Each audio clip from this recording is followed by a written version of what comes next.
All right, hi everyone, welcome. I'm Mike Rice. I use he, him pronouns. I'm the development director at Nova Mass. You are attending the Power of Collaboration in Local Food Systems with Apolo Cátala.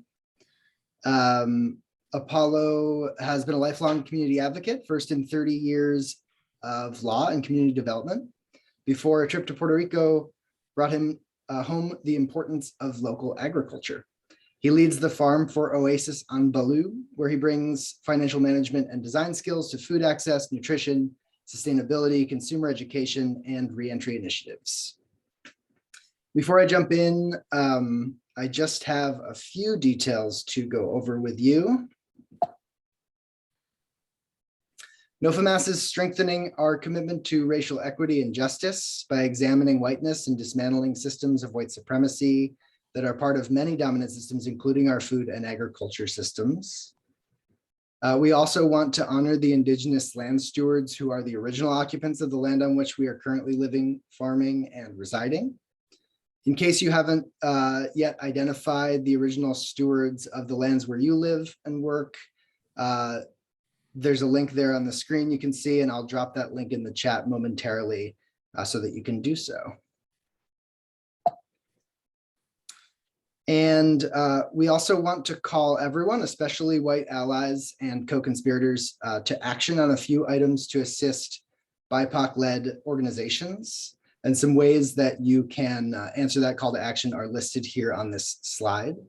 And then finally, I just want to highlight two events that are taking place throughout this conference for BIPOC conference attendees and for Spanish speakers. And the details of those events are here on this slide as well. Just a few sort of Zoom norms to go over here. We'll make every effort to get questions answered during the workshop. Apolo said that he welcomes questions throughout his presentation. So feel free to drop things in the chat. We'll monitor that and bring them up. Or if it's appropriate in the moment, also feel free to just come on off mute and ask a question, and then please remember to mute yourself again when you're finished speaking. If anybody needs a reminder of how to mute and unmute, you just click that microphone icon in the bottom of your screen. If you'd like to save the chat, if you're seeing information you'd like to have access to after this session's over, you're just going to click the three dots next to the right of the chat box and click Save Chat. It'll download to your computer. And please do note that this session is being recorded. We have a number of sponsors who help to make our conference and all of our work throughout the year possible. Please do seek them out. And when you do, let them know that you appreciate their support for NOFAMAS. And please check out our online auction. Lots of great things to bid on there, and all of those proceeds go to support our year-round work as well. You can see the link on the screen. I'll drop that in the chat in a moment as well, or you can always just text NOFA, N-O-F-A, to the number 855-202-2100, and you'll get a link sent right to your phone.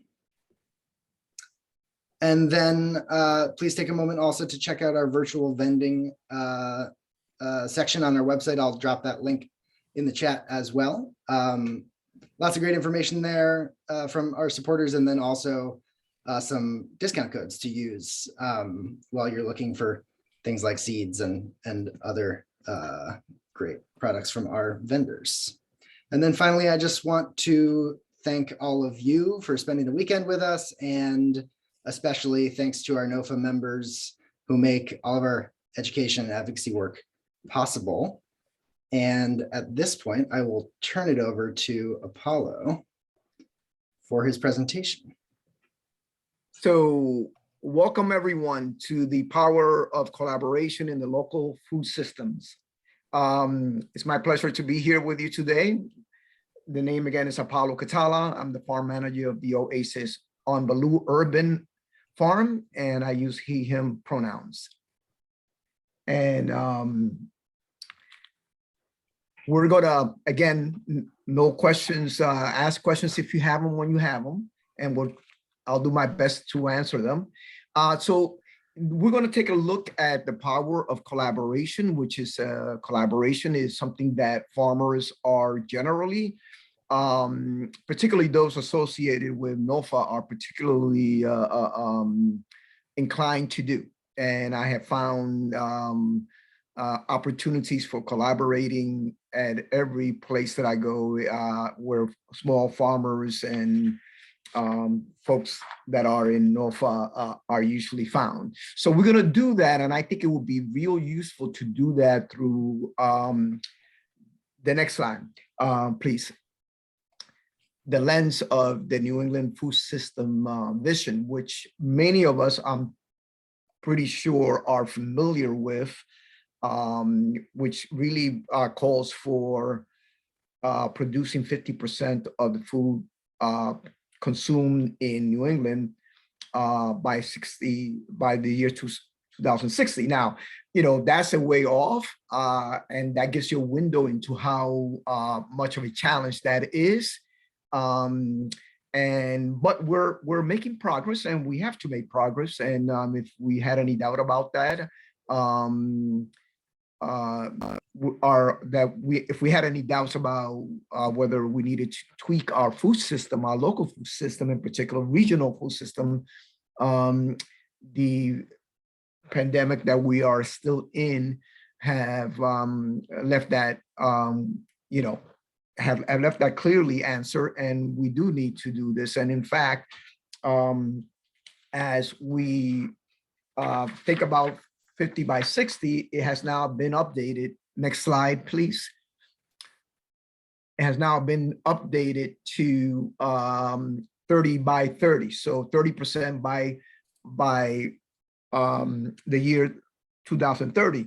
Now, it is interesting to note that not too long ago, when this initiative started and stakeholders got together and put together this 60 by 60, which now has become 30 by 30. Massachusetts, that was not very long ago, maybe not even, maybe about 10 years or thereabouts,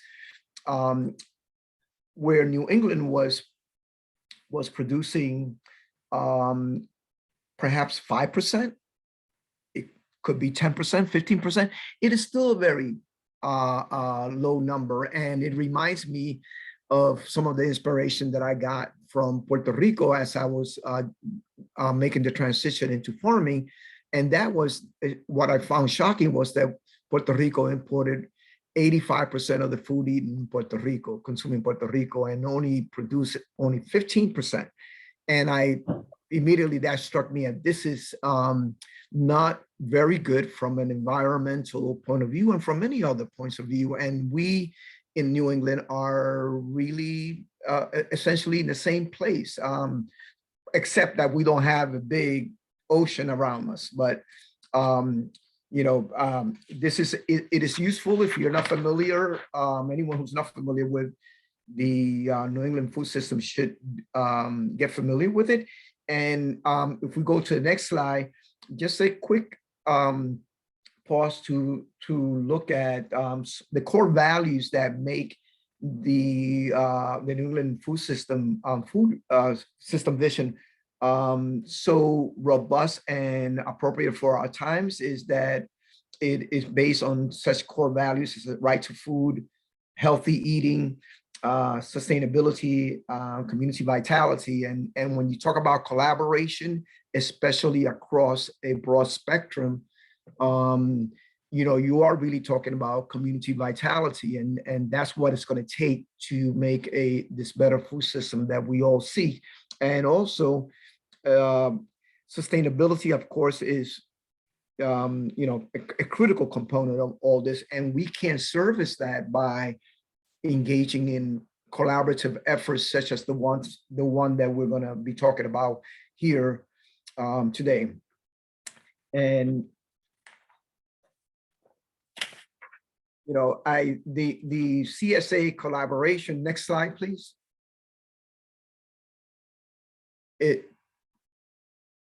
Oh yeah, okay, there we go. You got it. Yes, the CSA collaboration that we're going to be looking at as an example of how we can create resiliency and harness the power of collaboration in our food system is one involving the Dorchester Food Co-op, the OASIS on Ballou, the farm that I manage, the Urban Farming Institute, where I train, and many unnamed contributors, also known as the broad spectrum of allies and supporters, because it truly does also take a whole bunch of committed people to make a farm work. And we have lived that in Ballou, and we have lived that and seen this through this collaboration. Next slide, please. So just a little bit more about some of the members. We have here someone from McD, from one of the trainers at UFI during the year that I trained there, and way back in 2015. And then we have a more recent photo of the Dorchester Food Co-op, which actually is about to open up its store space in this year. And we're are thrilled that they're making that advance. But here we are in the Dorchester food, in the food project greenhouse, where we have a current winter farmers market. And it's interesting about the co-op that has been around, for close to 10 years. And 3 years ago, in 2019, members of the co-op approached me, and I approached UFI, and we started talking about piloting a CSA, and that's what we did. And it started as a pilot in 2019, very small number of shares. Next slide, please. And next slide. And this is some photos of the farm, part of the farm. It is about half an acre, the OASIS is, whereas UFI has about an acre on production in sites throughout Roxbury and Dorchester. We have only one site, close by, 10 minutes away walk from the UFI headquarters in Mattapan. Next slide. And this is a rendering of what the food co-op store is going to look like, and it's going to be located on Bowden Street, just diagonally across from the Bowden Street Health Center. And that's only appropriate because we are in that business as well, right? The reason why we want to grow our own food, and we want to grow food in a sustainable way, is because it really contributes even more to our own health. And it's great that we're close by to a health center. Next slide.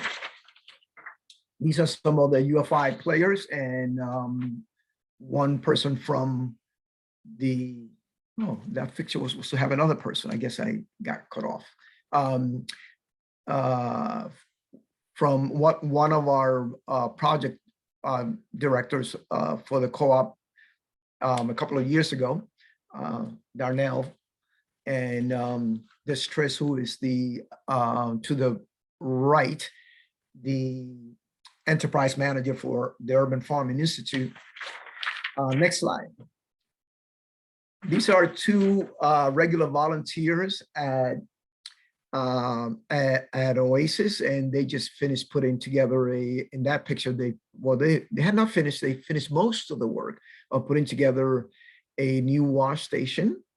And it takes a lot of collaboration from many people, and open arms to welcome them to collaborate, particularly in a pandemic. They usually wear their mask, but they were on.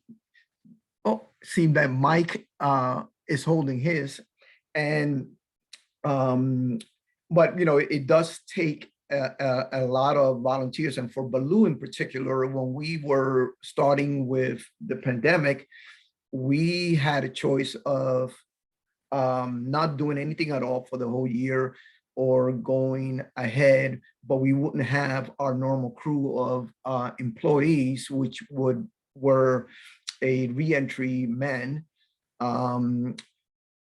coming back to their communities, and that was the crew. That was the crew from the beginning, but not in 2020 when the pandemic started. That was not the case, and we had to either close down and not do anything, or go ahead with the projects that were already in place. And among those was this washing station, but also behind the washing station is a 30 by 72 feet long, 30-foot wide high tunnel, which we have used quite a bit since it was put up in the fall of, we finished in the fall of last year. And here we go. Next slide.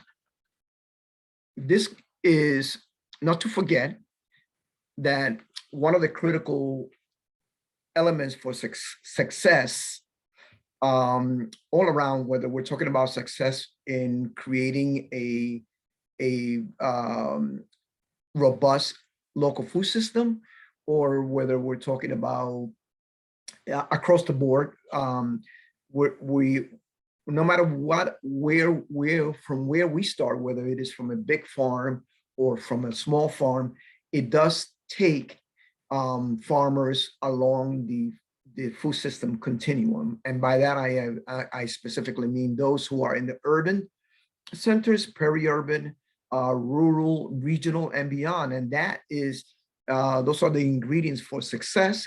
And and when you put those ingredients together, they're mutually beneficial to the rural farmers who have the bigger land, and the smaller urban farmers who have stronger markets, in the sense that there are more people that live in our urban settings, and that's a trend that is continuing.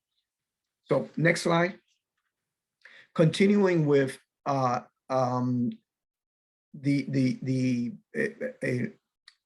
getting folks to work with you, and this is a group of volunteers. Except for me, I get paid for working and bringing them along. But this great group of people from the Uprooted and Rising come every Wednesday and sometimes Thursdays and Saturdays. Then on Sundays, they volunteer at Global Village, a farm in Grafton. And we're always supporting each other, and didn't want to leave them out. There are probably a lot of contributors that I cannot mention that have been critical to this CSA. Next slide. Some of those are human beings, and some of them are flowers that are beneficial to us in other ways, including pollinators. And next slide, please. So we grow what you can imagine. We grow a little bit of everything. And some of what we grew had to be how we grew it and who grew it are questions that come into play, because you don't want to replicate we don't have the land, the acreage to be able to grow everything. And even if we did, that would not be wise. But what we have done, UFI and Ballou, the principals growers, have agreed, I'm going to grow this and I'm going to grow that. Now, it so happens that sometimes we did overlap, and that was good that provided with a little bit of resiliency and for contingencies when one farmer could not produce what they thought they were going to be able to produce, the other farmer had those available. And but by and large, the idea that that we cannot grow everything, even as urban farmers, we did, for example, try to grow for the first time some butternut squash, and that went okay, but we had some extra space, and we decided to do that at Ballou, and it didn't work out as well as we had hoped, because it turns out that the groundhogs like the butternut as well, so they ate most of it. But it does highlight the need to plan and to have contingencies. Maybe all of your crops may not be will not be as successful as you anticipate, but you don't want to not be able to show up at a market or in a CSA without adequate produce. So building in contingencies is important, and one of those is having good relationships, and actually intentional relationships with other farmers, especially those like the farm that you saw on the with the big land.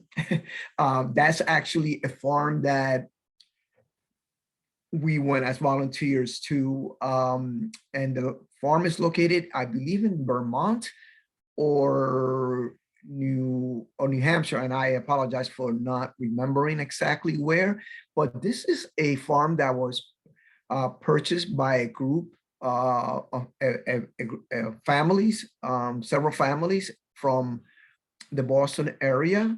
They gather and they invested, and it includes Glenn Loy, who was a founder of the Urban Farming Institute. It includes Reverend Marianne Hammond, and other people from Dorchester. And what I love about this, and it really illustrates the power of getting that of collaboration, because we were able to and not just for the collaboration between the Dorchester Food Co-op, UFI, and Ballou, but for our own independent purposes, we were able to secure collard greens, for example, from that bigger farm. We were able to supply collard greens to another urban farm, and that other urban farm who had a very good connection for corn, something that we cannot grow in the urban environment, obviously, or not effectively for market. We were able to secure corn, locally grown corn, which you all know is about the best corn there is, and provide for that in our shares. So, that's again a reflection of how this power of collaborating at the local level can manifest itself. Next slide. Here are two of my most valuable, or our most valuable team members at Ballou, showing off their eggplants. We had never grown eggplants like this, but the young man on the left, that's Miguel Pacheco from Puerto Rico, and Owen Woodcock on the right. Owen is he has some skills, but Miguel was he is the son of a farmer, the grandson of a farmer. So I think this is in his blood, and he brought such discipline and knowledge that it made our production just that much better, and you could see it by the quality of these eggplants. And this was year round. We were producing high class peppers, high class eggplants, and in including these young men in this slide, it's really, again, talking to the ingredients of good collaboration.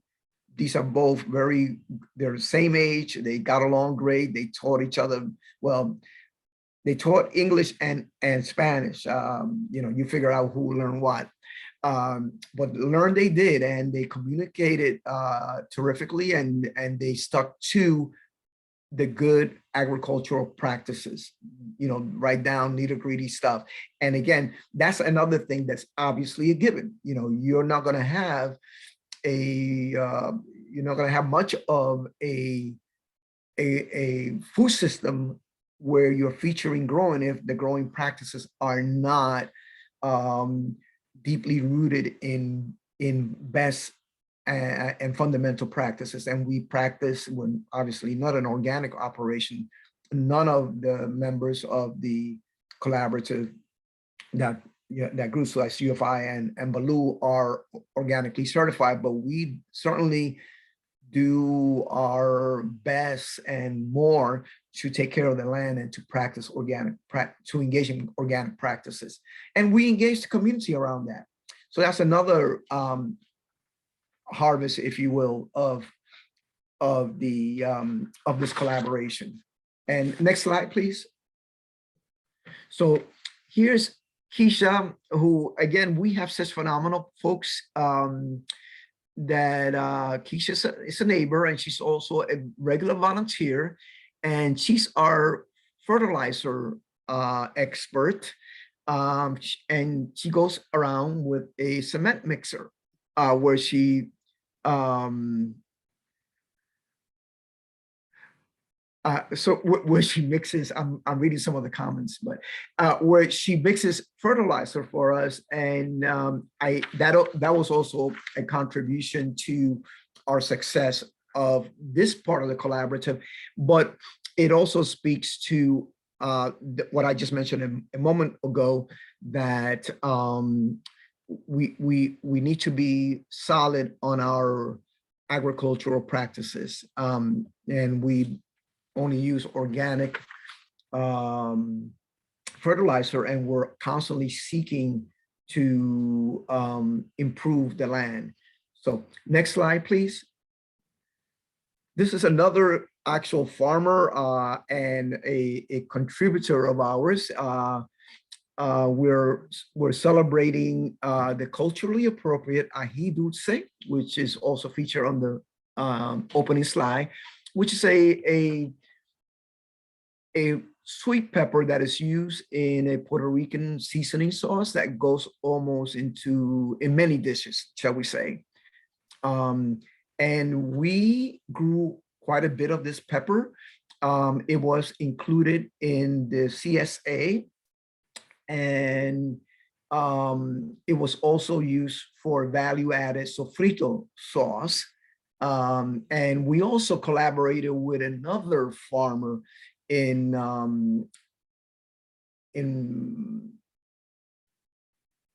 Mill City growers, and because they grew this pepper, and we could never get enough of it. So because we had a value-added product going, and it consumed a lot of that. But we got around to taking it still to market, and these peppers sold. We sold out at every market, and it's interesting that not enough of it is grown in Massachusetts, and you know that because you cannot get it at the typical supermarkets that specialize in Latinx peppers and other foods. So you really couldn't get it reliably at American Food Basket or even at other supermarkets. Next slide. So here is honoring or thanking, being grateful to the Food Project, which hosts this Winter Farmers Market, where we go. One of the critical components for success, even for the collaborative, is the ability to accept coupons, SNAP benefits, and HIP benefits. And we, for reasons that we're working on it, we don't have that ability to accept those directly, but UFI and the food project, where we do the winter farmers market, had that ability, and that was helpful to us because it makes us it allows us to be more of complete service to the clientele, because some of them will come with cash, some of them will get coupons from the city of Boston, some of them will have SNAP and EBT cards and HIP benefits, and all of that makes for success. And it's also interesting that the city this year and last year had a very robust coupon program that people got,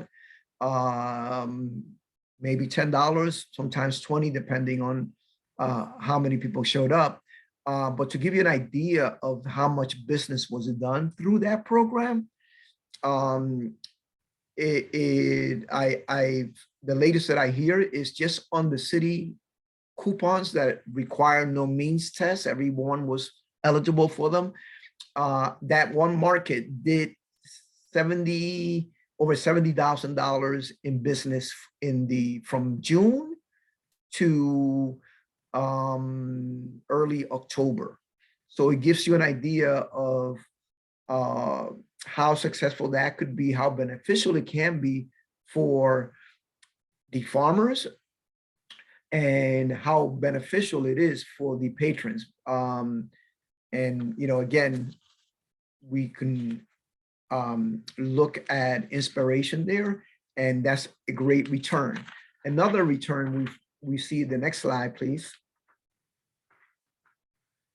This is a gathering of local residents. We were not doing a sit-in, but rather a garlic plant-in, and we prepare some really good soil, put it in these containers that were donated by someone else, Charlene, and these local residents went away with locally planted, that they planted themselves, garlic. And we have wonderful local garlic, some of our own garlic seeds, some of it from the food project. And they went home very happily. Next slide. Not everything is fun. One of the things that we have to be ready for when you're trying to create a resilient food system, and when you're in the process of harnessing the power of collaboration, is that you got to be ready for the challenges, and respond to challenges with resiliency. Here I entitled this one, this slide, "Learning to Share the Land." And actually, if we could go back a couple of more slides to Keisha with the I forgot to mention something. One more. Yeah, right. So you see the fence on the left. Now we could go back to the groundhog that we were at. Yeah. So that's one of the challenges, and we had to be ready to deal with Mr. Ballou and the Ballou clan, which were eating us out of everything. They were getting fat on our produce. Next slide. So, for example, this bed, which is 400 feet of growing space, and you can see the plants are very healthy in these grow bags. We are slowly phasing the grow bags out, but this was land that was being grown in at Ballou for the first time. And we factored this into our CSA. And, happily, the plants were going well. And we knew that the groundhogs were around. In fact, they were just to the left on the picture behind the white row cover. They have multiple entrances to their hideout. Well, they got into this, and the row cover set up this way horizontally was supposed to keep them out, and it worked for a little while, but then it didn't work. So prior to this, they had totally eaten through 400 square feet of growing plants, and what the little that we could salvage, we put it here and we planted more. And this was our second, but sadly to say, not the last chance to grow here. And because they ended up getting in here and they destroyed this. And that's when we went to the fencing, and we fenced off all of the growing area in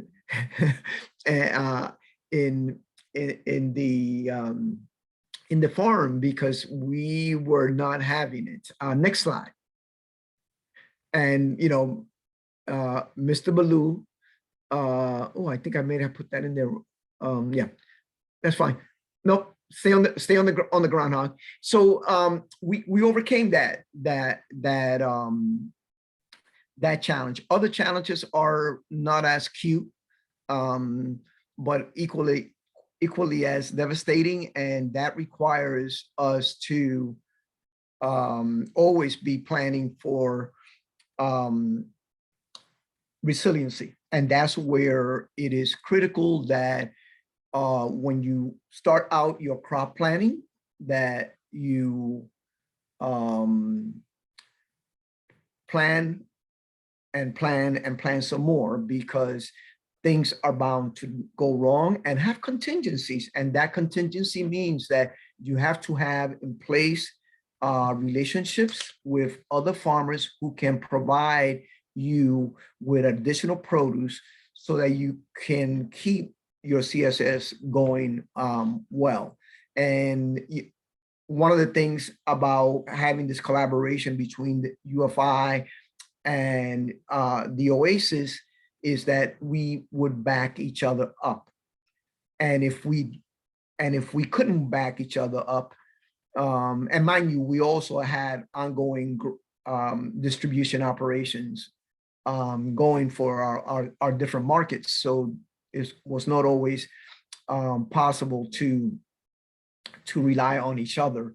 But we did often, and we were able to meet some of those challenges, especially if you get an outbreak of aphids and you don't get it under control. And that also goes back to good practices,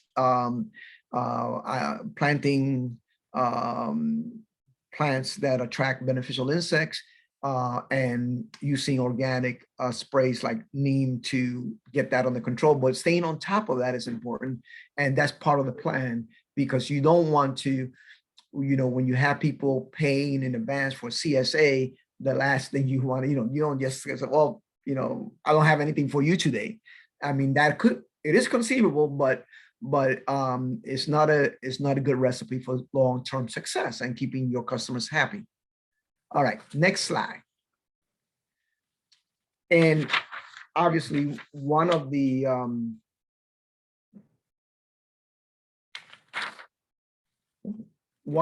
things that you need is infrastructure that will impact just how the nature of your partnership and your ability to harness the power of local collaboration. This is our cold storage. It just got going a couple of weeks ago. We did not have it for the entire growing season. This, we got this started, I think it got going in December.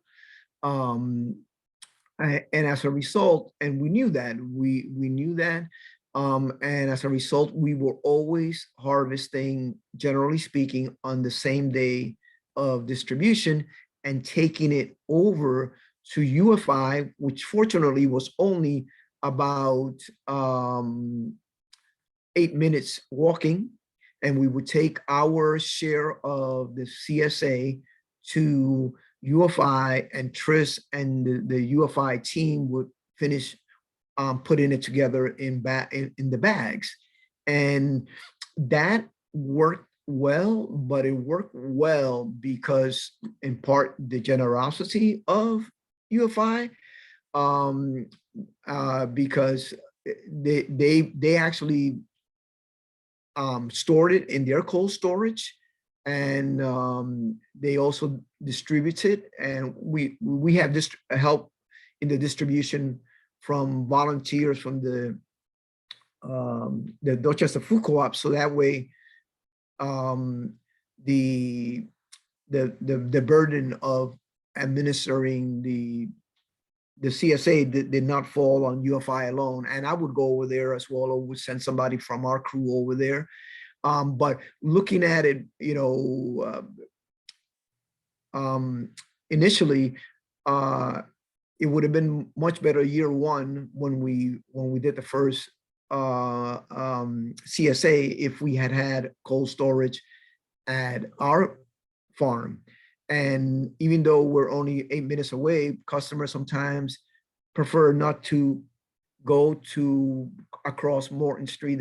Some of them found Ballou more convenient, and you want to cater to your customers. So next year we'll have more of an option, which means that we have to plan a little different, because then it probably is going to mean that the harvest is going to be flowing both ways. We will be sending our share of the harvest to UFI, and they will be sending their share to us. But at the end of the day, this gives us an ability to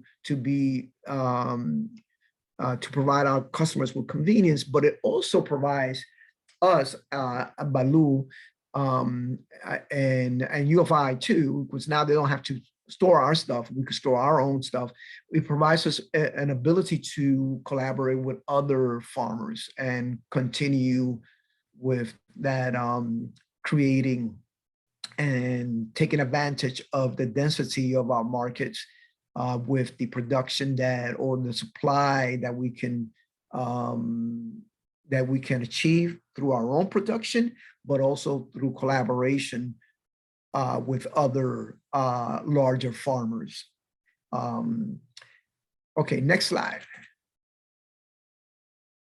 So if some of the takeaways from that I hope that you take with you, along with an inspiration that collaboration is really worth it. Collaboration, it can be done. But here are some of those takeaways. Of course, the collaboration path has merits. It is hugely meritorious, because as I note in the second point, not everyone has or should grow the great pumpkin, and even if there may be a market for a great pumpkin, right?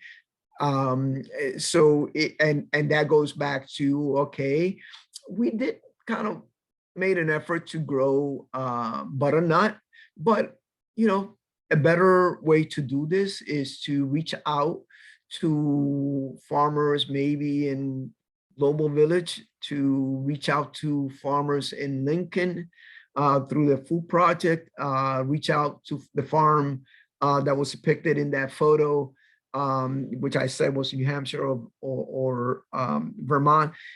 That's critical, relationship with Ward's Berry Farm, Red Fire Farm, and others, so many others. And this is when you start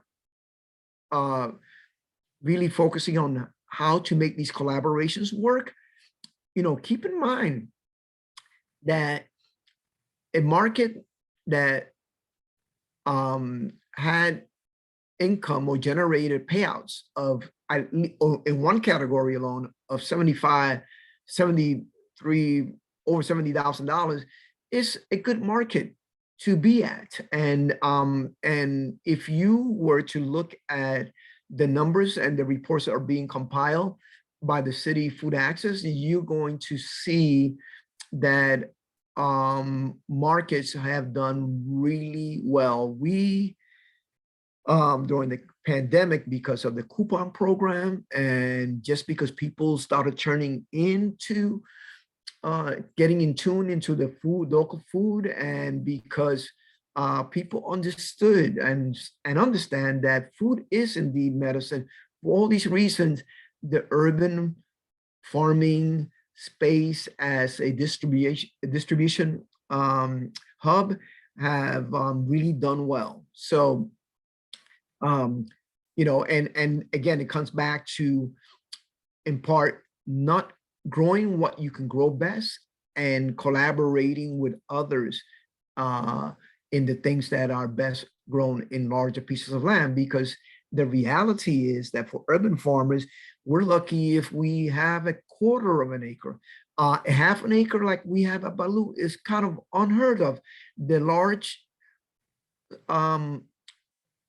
parcels that UFI has are also unheard of by and large. Most urban farms are on the small size. UFI, because they have multiple sites, is a bit bigger. We have a challenging site, on the other hand. It is about half an acre, but only about 2/3 of that are easily to grow on. The other part is in a slope, and we are slowly trying to figure out how to best grow on the slope and grow in, given the inherent challenges of growing on urban soil. We don't grow on the native soil because it's contaminated. So on the slope, it's harder to take remediation measures that we generally take under the applicable zoning bylaw for urban farming. So where that basically, by and large, requires you to lay down some 4 inches or more of wood chips, followed by a heavy-duty landscape fabric, and then another layer of wood chips. And then you could bring in grow bags, or you could bring in raised beds, or you could bring soil. But all of that really does take effort and money. But it is all worthwhile. But you as an urban farmer, you are going to inherently be limited, both by the space and the quality of the native soil. So how do you organize yourself to really make the most of what you have and make your enterprise sustainable? You do that in part by being smart about how you grow, but also by collaborating with other farmers, and especially those that have more land, and even the ones in your own neighborhood. So don't grow that great pumpkin. Maybe grow ají dulce or something else. Collards are very popular. Portuguese kale is actually very popular. Mustard green is popular, and it grows. It's good to grow in the city, and on and on. There's plenty to grow. It's a question of being strategic about how you grow. Continuing with the takeaways, you obviously need to understand what your partners are going to what they're growing and non-growing roles. In the case of our collaborative, UFI knew that they needed to provide some cold storage space for us, especially because out of our commitment to our CSA members, we decided to give them 2 pickup dates. So they would come on Thursday or they could come on Friday. But Friday was UFI's farm stand day. And, you know, they needed their cold storage.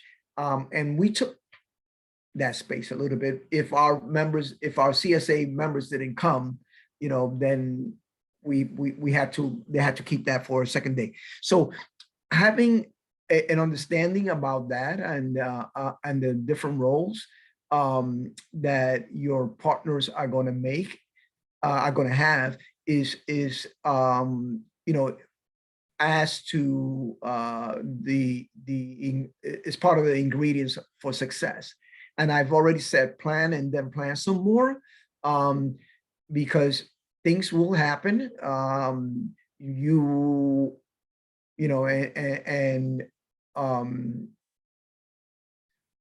you will encounter situations where maybe you're a little bit short or your partner's a little short, but if you plan, you're going to be less short. And again, that's also part of developing relationships with other farmers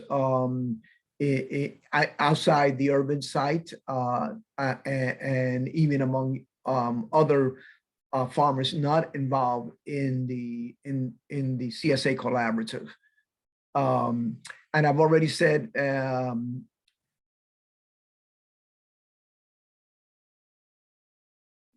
some good questions are coming. Well, I haven't really looked at the questions, so I am sorry. I did say we could add. We'll take them towards the end because we're getting there. Let's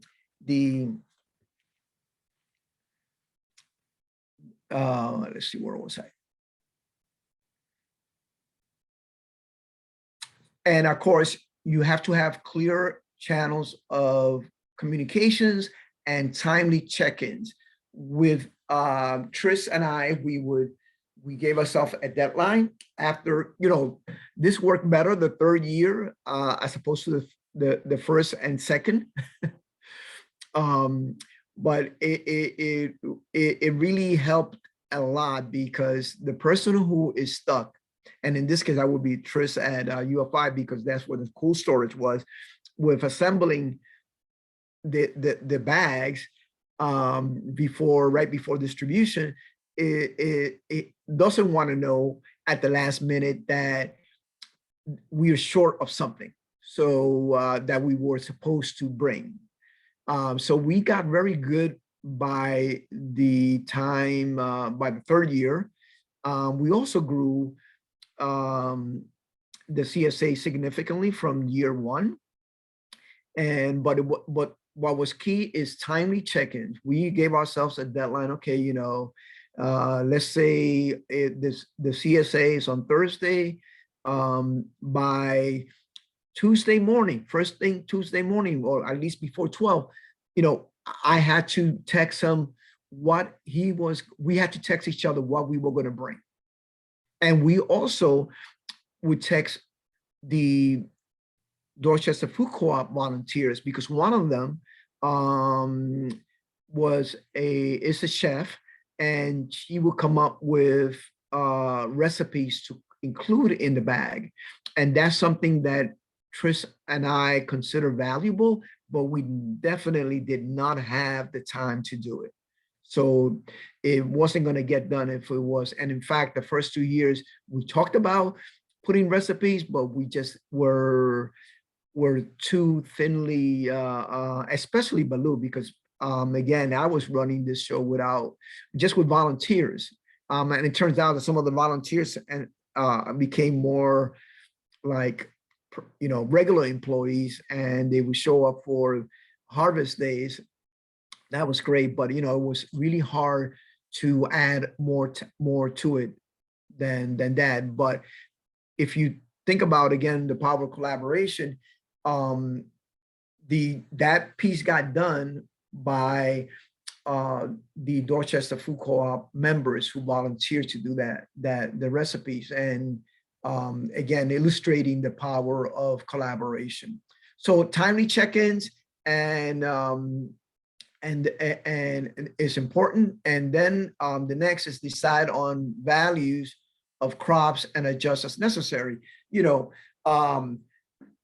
it is almost tempting to say, I'm going to provide X number of pounds to the CSA, and another person is going to provide X number of pounds. Well, some things weigh more than others, and some things are more valuable no matter how little they weight. The weight is. So you got to have an agreement on that, because it otherwise it gets unsaid, and it is better to have an agreement on that. I have no problem making adjustments for what each of us brought to the table, but at the same time, I was perfectly fine with just, you know, 4 from you, 4 from us. It might be mint, it might be cilantro, you know, it might be zucchini for you. But it tends to work out. But do be mindful that, you know, this is a relationship that needs to be cultivated as much as we cultivate our crops. We take care of them, and we make sure that they have the nourishment, and they don't get too much water, and they get what they need, right? So finally, and then we'll take some questions. We want to secure supplies and infrastructure. I already talked about infrastructure. And I gave one example is our cold storage. We obviously did not have that. We've never had it during the time that we were producing for the CSA. Next year, we will have that, and that's going to present other challenges, because now we're going to have some back and forth. But overall, that's going to be it's an obvious plus, because it'll relieve a lot of our pressure to harvest for the same day, and we could harvest at a more less hectic pace. And also supplies, and have an agreement about supplies, whether it is bags or whether it is boxes. Just make sure that you have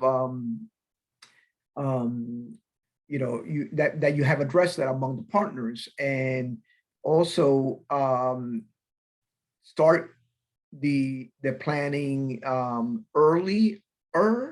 I think we're about to start our planning, and we usually did the CSA as a byproduct of what we were already growing.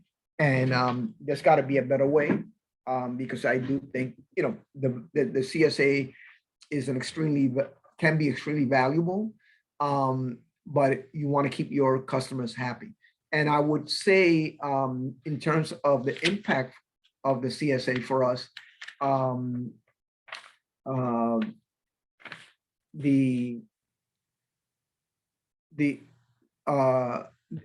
we, notwithstanding, and I think I said this already, notwithstanding the pandemic, which left us without a regular staff, and really left us to to volunteers, which fortunately turned out to be as good as staff. We were able to set records in production, and we were able to set records in income. And mind you, these 2 years during the COVID have also been years when we've had extensive construction on the farm. We had a deck, multi-purpose deck, built 1 year, and the high tunnel, and last year we had electricity, which requires all kinds of trenching all over the site, and that was quite a mess. But if it was, and in fact, one of the times that we had a plant, that area where I faulted the groundhogs, well, one of them was also partly due to a trench having to go in that part of the farm. So anyhow, why don't we take some questions now, and we'll continue. Mike, can we Is that the end of your presentation? Can I stop sharing my screen now? We can get folks on. Actually, let me go to the next slide, because I did want, the advertisements. Oh, here it is. So I wanted to, I'm a person of many hats, and you see different hats whenever you see me in pictures. This one is a caravan project hat, but I wanted to a resource that I ground myself in is the Food Solutions New England, which is a champion of creating that 50 by 60 and now 30 by 30 food vision. And one of their core values, of course, is racial equity in our food space. And that is so important. Is the anecdote to food deserts and food apartheid, as Karen Washington likes to say, and which I have to give her kudos and agree with her to some extent, because deserts are more naturally occurring. But anyhow, let's not get too deep into that. But one of the signature pieces that Food Solutions New England has is this 21-day racial equity challenge. You could, I'm sure that most of you have seen it. I encourage you to do it. It is a remarkable program, and it'll do your soul a lot of good.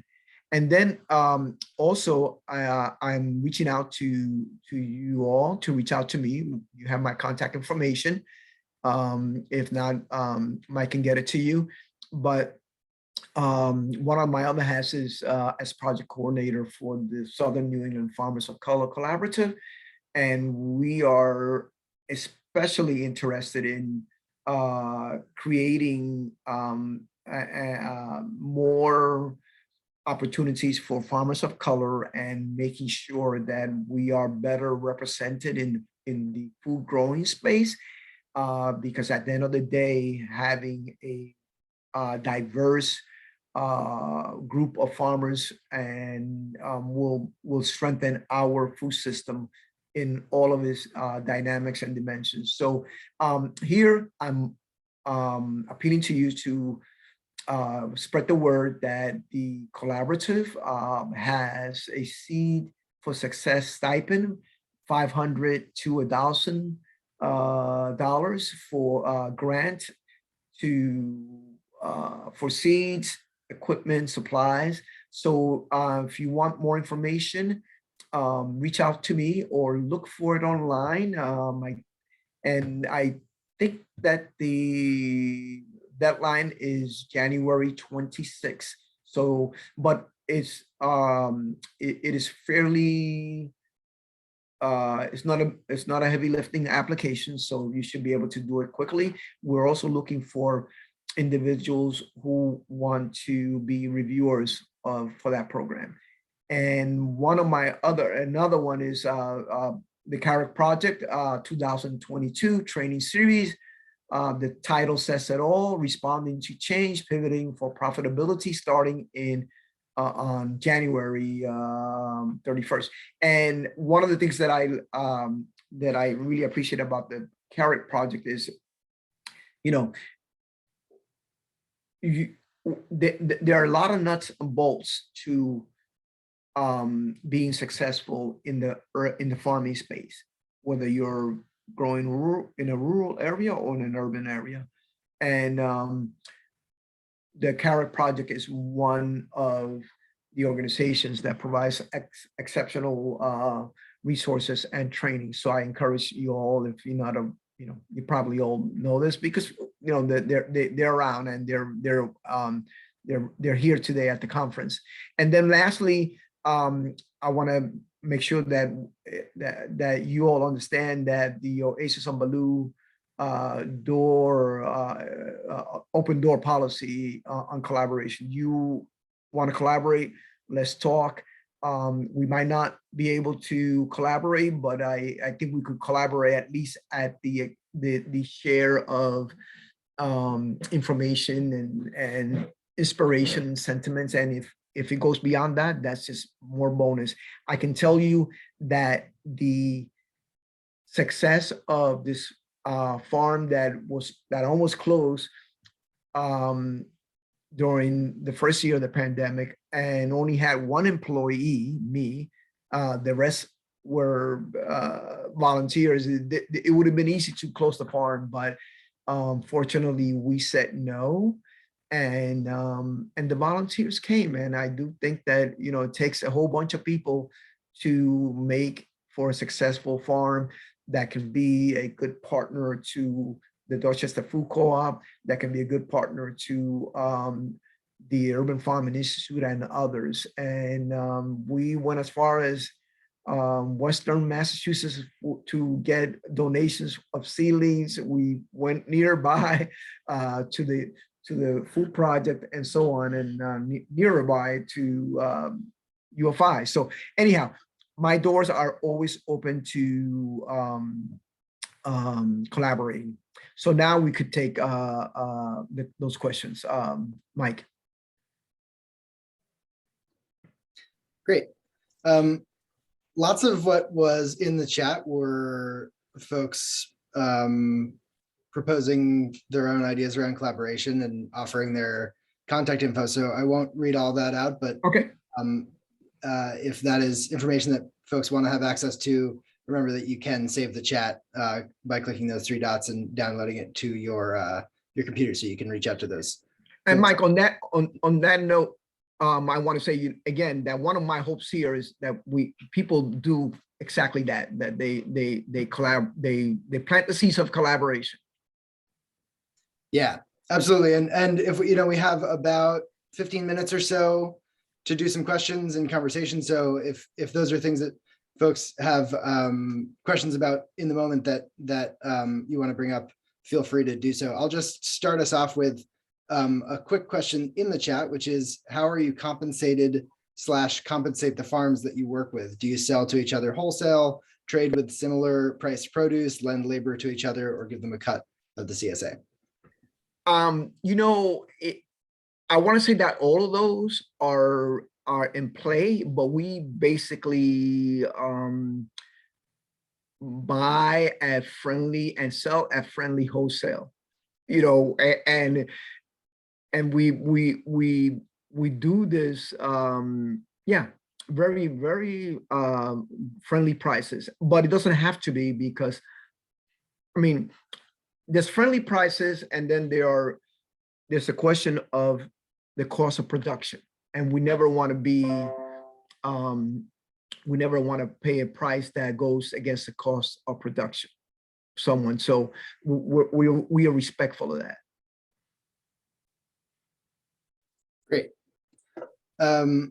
If anybody else has, Ellen, I see your hand up, so you can go ahead.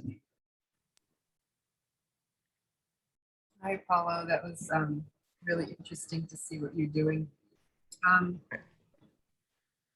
Growing up here, I live in the suburbs, and as the crow flies, I'm not so far from where you live. And, I'm just really acknowledging the deep levels of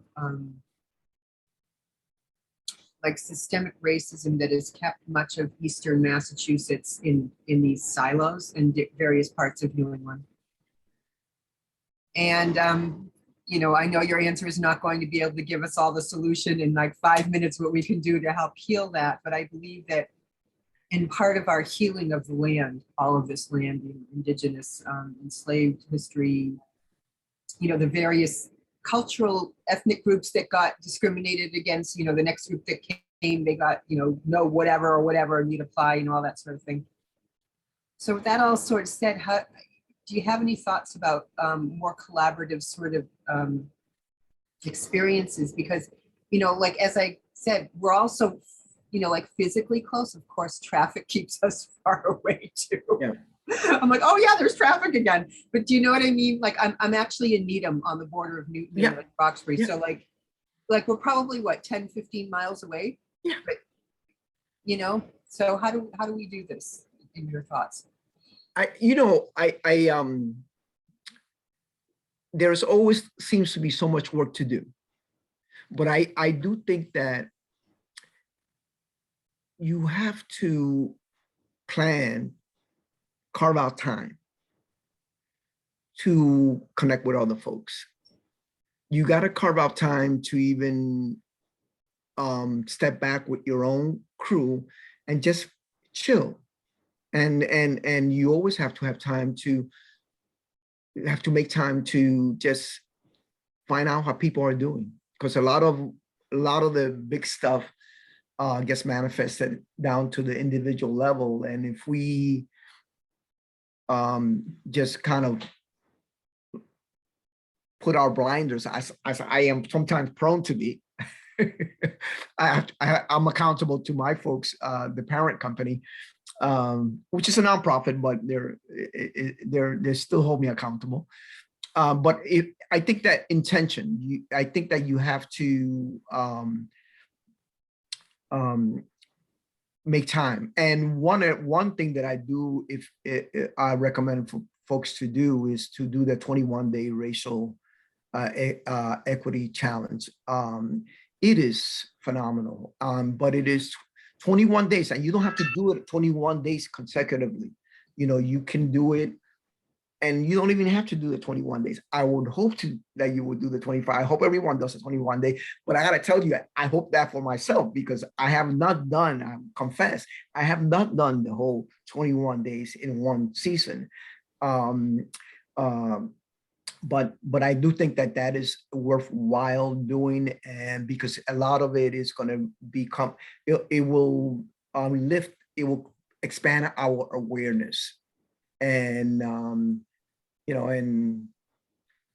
what else can I say? I think that you gotta kind of walk a journey where you determine to do as much good as you can, as you reasonably can, and try to do no harm. And sometimes that just is just working on yourself and taking small steps in your own space. Thank you. I appreciate that. And if in any way, I don't want to put any onus on anybody else. It was just like to start some thoughts. And, I just think so deeply about the healing of our lands.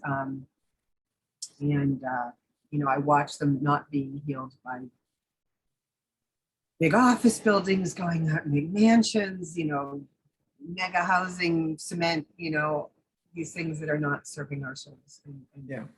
So thank you for your thoughts. Thanks, Helen. Anybody else looking to jump in with a question or a comment for Apolo or for the group?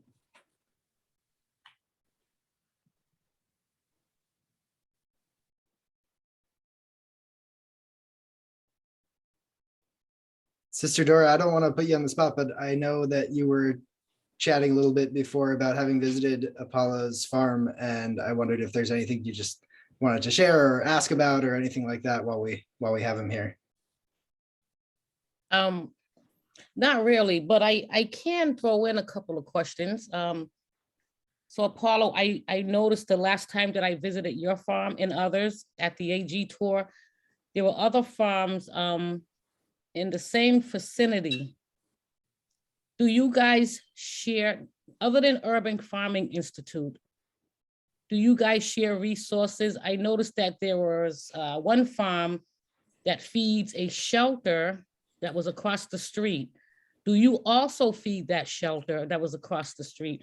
And how do that work with you, Urban Farming, and the other surrounding areas for that particular shelter?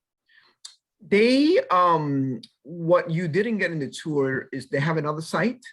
So they grow enough so that they don't have to,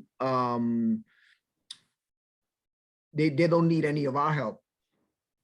But also what they do, because I know that they have sourced from us if they're short.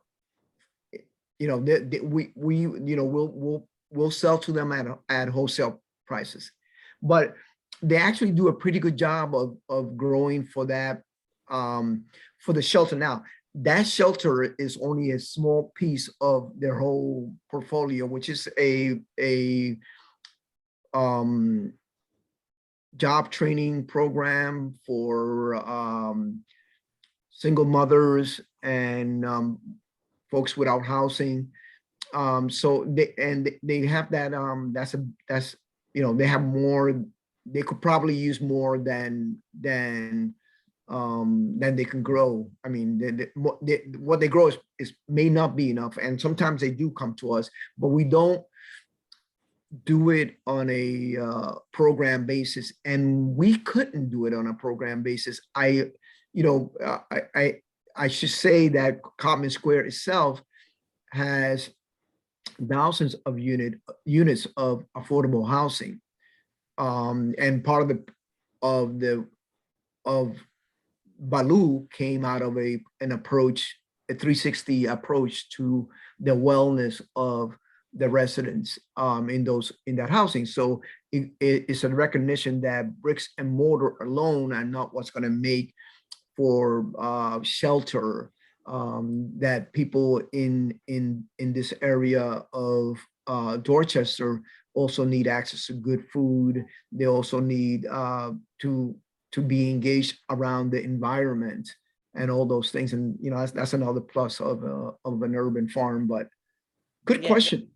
And my other question is pertaining to what you mentioned today, in regards to the Dorchester Food Co-op. Is that the works of a particular farm, or is that the works of the city, or is it the works of OASIS Ballou? It is the work of Dorchester.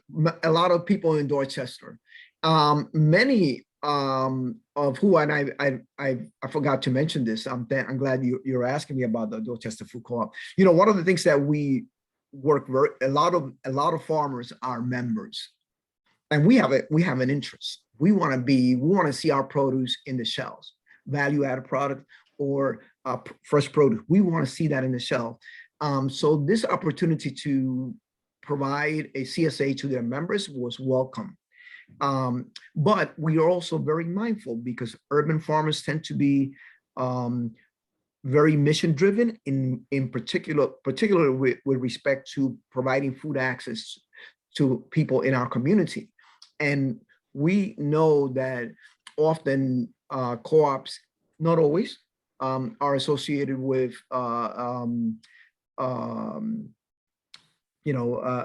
they're not for everyone, because they tend to be more expensive. But I am so grateful. I'm actually a member of the Dorchester Food Co-op, and we were able to get the co-op to agree to fundraise for solidarity shares. So we have a goal of 1/3 of the shares being solidarity shares of the CSA.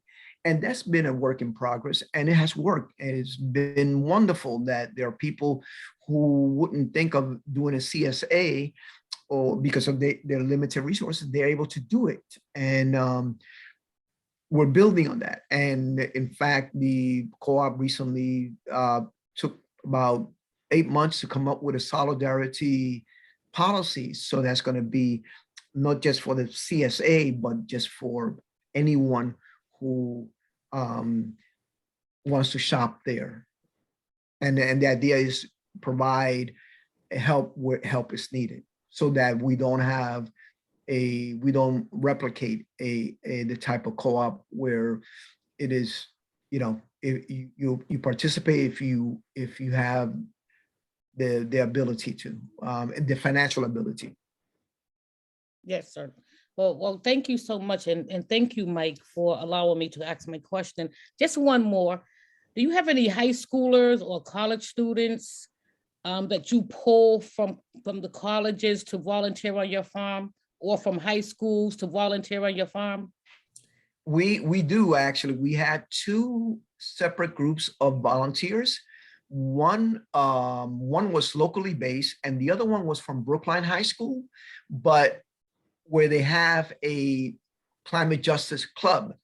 And they also have a lot of Medco kids, and about 1/3 of the kids, and they came to Ballou. They came to Ballou 4 times during last season, and one of the moms sent us a donation, and which we very much appreciated. And the other one was that kid, that 18-year-old kid, came through that program. He actually lives in Roxbury and goes to Brookline.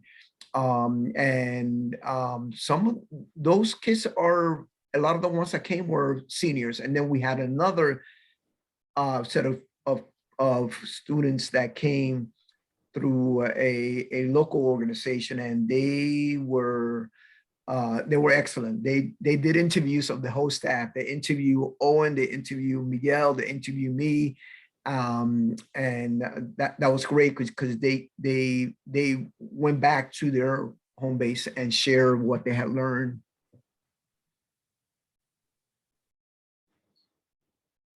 Thank you. You're welcome. I'm wondering if does anybody have a question? Jump in with. We just have a couple minutes left. I'm wondering, Apolo, if you touched on it a little bit, but if you have anything else to share in more detail at all, just quickly about the reentry program and about that, how that fits into the. The reentry program was special, and it went all the way from 2015 when we started to 2019. No, 18. Because 19 was the first year that, am I losing my, when was the first year of the pandemic? 2020, yeah. Yeah, okay. So it went through 19. And we had anywhere from 2 to 4 reentry men who came, and all right, we paid them. We paid them well. They worked 25 hours a week, and we supported them when they needed to take care of business, whether it's meeting with a parole officer or anyone else. We helped them with resumes. This was also a learning process for us, but it is a unfortunate needy population, not needy because any fault of their own. I mean, folks are institutionalized. They come out of after many years, and everybody has a smartphone, and that new technology. Some people were not exposed to that technology, and we have had some very outstanding graduates. Some of them are phenomenal in the way they have met the challenges and how we were able to help them out. And some of them almost came back or wanted to come back and volunteer, but unfortunately, during the pandemic, we were, especially with other reentry populations, we just couldn't manage it. The whole thing was out of control. People it just seemed safer to have people stay in their halfway houses than it was to come out to the farm. I was a little bit more determined I was going to farm by myself if I had to. And, I just kept on putting out the word, and people from UFI came and helped out. People from Revision Farm came out. The food project helped me out, and we actually, but by the time we got done with 2020, we had grown more food than we had ever grown before, and we had fed more groundhogs than we had ever fed before, and we have made more money than we had ever made before. And I think that it was better than not doing anything. And now we are primed to continue to replace those grow bags, and we'll bring the reentry folks. Anybody have any idea, any resources on that? I've had people that have reached out to me who have resources. We have thought about how to make the program better, because we want them to be successful. And that means that we're going to have to do more than just farming. You know, we got to work on more than just farming. We got to, sometimes folks come out that they need housing, more than transitional housing. They need help with connecting with their children and all that. And all that, those are things, you know, that all human, you know, we all have a degree of those challenges. But for us to bring them on the farm, we have to address those issues, because that if we don't do that, then we're not doing our job. And you know, one of the trying moments, and this story turned out well, where one of my really good workers, reentry workers, was told by the parole officer, get a permanent job. This farm thing is not a permanent job. Get a permanent job, or you could do your job search from the institution. He was going to violate him and send him back to prison. And this young man has turned his life around. He got married. He's a hard worker, and he's got a baby boy. You know, so he's, you know, he's turning his life around, and you know, and that's one success story. How many more are there? You know, there are people who could say, "There walk I, but for the grace of God," or whatever, right? And there, you know, and there it's a huge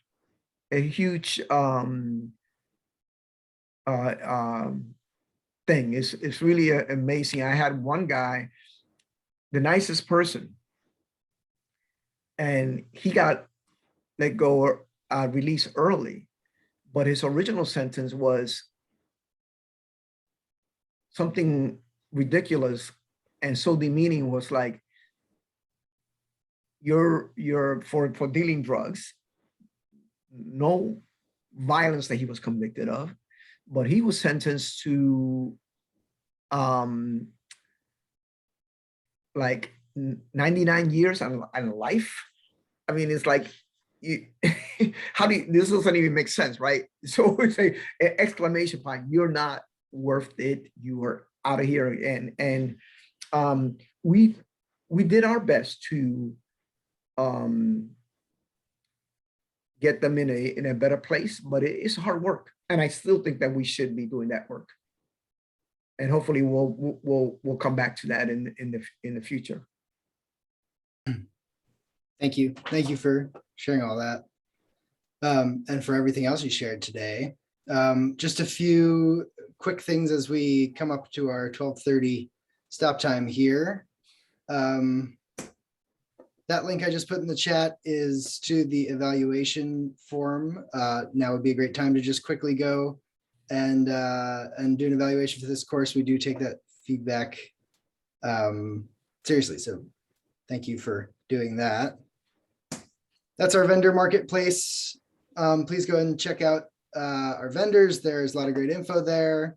And some discount codes for seed companies, things like that, as you're doing your winter seed shopping. That link is to our winter conference auction. Lots of really exciting things that we had donated from sponsors and other supporters, and all the proceeds of that go to support our year-round work. And the conference is running today until 5:30. We take a little break here, maybe have some lunch, and then come back for the afternoon for the third and fourth sessions. And then tomorrow we have our keynote and some really exciting roundtables planned. So look forward to seeing everybody all throughout the weekend. No reason to go outside. And thank you, Apolo, and thank you everybody else for joining us today. You're welcome. Thank you, Apolo. Thank you, everyone. Thank you everyone for attending.